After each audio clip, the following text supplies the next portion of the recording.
Başladı.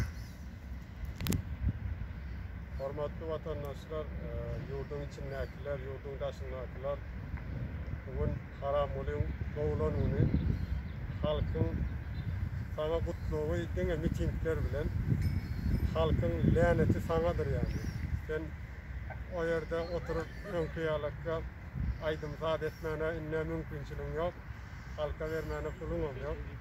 Çörek vermene de pulum yok.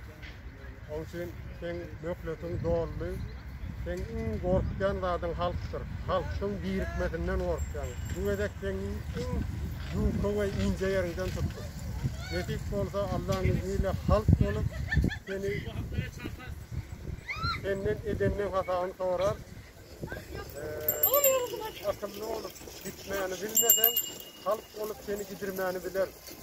Bu her bir Türkmenin yüreğinde de kaynayanlar yurdun içinden günlüğüne sahabarlarda da gelip dur. Dasardakiler çıkışlarınızı ediyen işlerinizi devam edin, kul oldun. Halkın içi tayinlikte de haber gelip dur. Vakti gelende halkın içindekiler maya kalır. Ondan sonra göreli hani siz hayti dişige giyir biliyorsunuz. Siz hayti dişige giyirseniz halk sizin yakanızdan tutup çeker. Bunun için edenliğinizden yeken atanından sonra. Niçeme adamı siz ne güne türmelere bastınız. Niçeme çağları yetim oydunuz.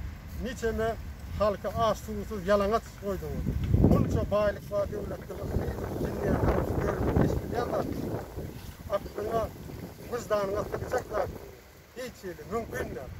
Onun için bizim en ulu utuşumuz halk ayaklanını, halkın gözü açılını, halk bir olup, bir can, bir ten olup, biz bu diktaturanı kökü damarıyla yok eder. Bundan sonraki diktaturu kurmak isteyenlere de yol vermeyiz. Nasip oldu inşallah.